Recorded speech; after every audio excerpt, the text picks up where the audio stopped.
sannadkii 15aad ee boqor kaysar tabeyrus markuu bilaatus guddoomiye ka ahaa gobolka yuhuudiya boqorka herodna ka talinayay gobolka galiili kayaafas iyo anaasna ahaayeen hoggaamiyaasha diinta ayaa codkii ilaah nebi yaxye meel banna ugu waxyooday wuxuu maray webiga urdun isagoo dadka ku wacdinayo in lagu biyo daahiriyo si calaamad ugu noqoto inay dembigooda ka toobad keeneen dembiyaalkiin ka toobad keena oo biyo waxaa lidinku daahiriyo ilaah dembigiina wuu dhaafeeyaa sida horeba lagu sadaaliyey kitaabka rasuul ishacya od nin ayaa ka yeedrayo meelban ah oo leh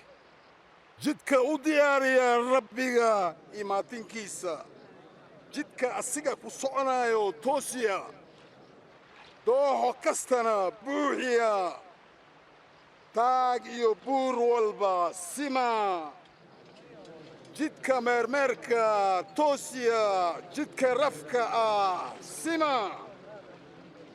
ummadda oo dhan waxay arki doonaan ilaaha badbaadintiisa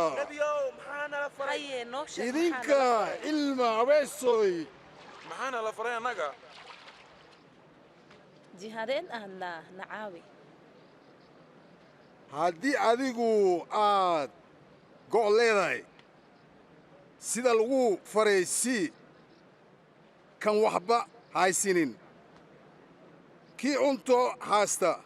hala qaybsado dadka nebiyow annagu cashuur qaadayaal baan nahay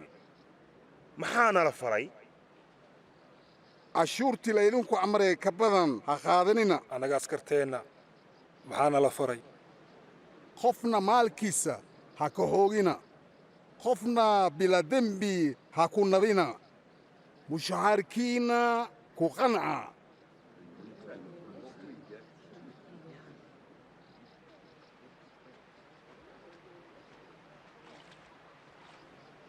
noo sheeg adiga masiixa duubanaha miyaa tahay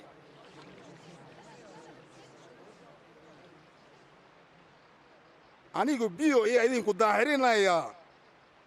laakiinse waxaan imaan doonaa qof aniga igu muhiimsan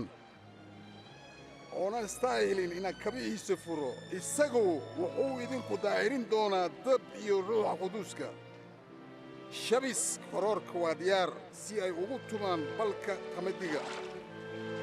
ka dibna baqaarka u geeyaan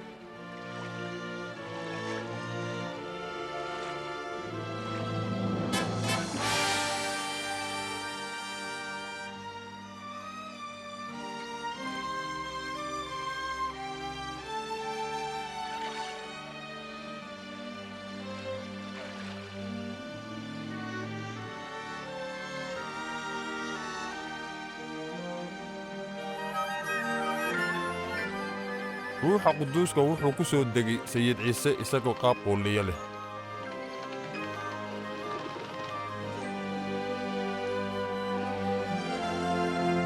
cod ayaa samadda ka yeedhay oo leh